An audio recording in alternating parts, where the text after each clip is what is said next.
Hi friends, జే సుమేధ కిచెన్కి స్వాగతం.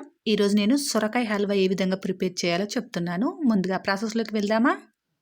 ముందుగా స్టవ్ పైన ప్యాన్ పెట్టుకొని ఇందులో 2 టేబుల్ స్పూన్ల నెయ్యిని కానీ ఆయిల్ని కానీ యాడ్ చేసుకోవాలి. ఇందులోనే డ్రై ఫ్రూట్స్ని యాడ్ చేసుకొని గోల్డెన్ బ్రౌన్ వచ్చే వరకు మనం ఫ్రై చేసుకోవాలి.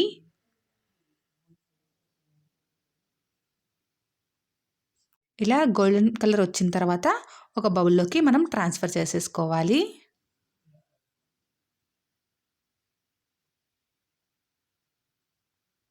ఇలా అన్నింటిని ఒక బౌల్లోకి ట్రాన్స్ఫర్ చేసుకొని ఒక సొరకాయని ఇలా తురుముకొని ఈ నెయ్యిలోకి యాడ్ చేసుకోవాలి. యాడ్ చేసుకొని బాగా ఫ్రై చేసుకోవాలి.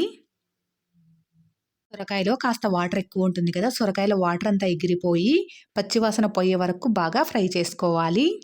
సొరకాయలో వాటర్ అంతా ఎగిరిపోయి సొరకాయ కాస్త కలర్ చేంజ్ అవ్వడం స్టార్ట్ అవుతుంది. ఆ టైంలో ఇందులో ఒక 1 టేబుల్ స్పూన్ ఇలాచీ పౌడర్ని యాడ్ చేసుకోవాలి. యాడ్ చేసుకొని మిక్స్ చేసుకోవాలి. ఇందులో 2 కప్పుల సొరకాయ తురుముకి 1 కప్పు బెల్లంని యాడ్ చేసుకోవాలి. బెల్లంని యాడ్ చేసుకొని బాగా మిక్స్ చేసుకోవాలి. ఇలా కలుపుకుంటూ బెల్లం అంతా బాగా మెల్ట్ అయ్యే వరకు మనం కుక్ చేసుకోవాలి.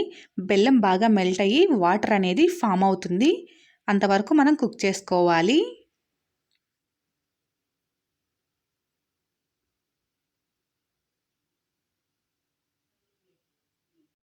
చూడండి, బెల్లం అంతా బాగా మెల్ట్ అయిపోయి బాగా వాటర్ ఫామ్ అయింది కదా.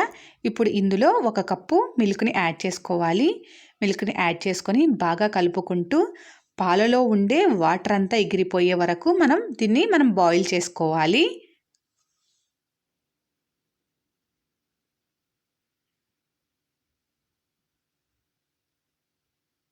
ఒక 4 నిమిషాల తర్వాత చెక్ చేయండి.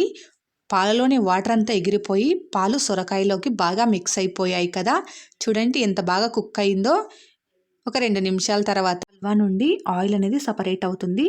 ఆ టైంలో మనం ముందుగా ఫ్రై చేసి పెట్టుకున్న డ్రై ఫ్రూట్స్ని యాడ్ చేసుకొని ఒకసారి బాగా మిక్స్ చేసుకోవాలి. అంతేనండి, హల్వా రెడీ అయిపోయింది. అంతేనండి, ఎంతో టేస్టీగా ఉండే సొరకాయ హల్వా రెడీ అయిపోయింది.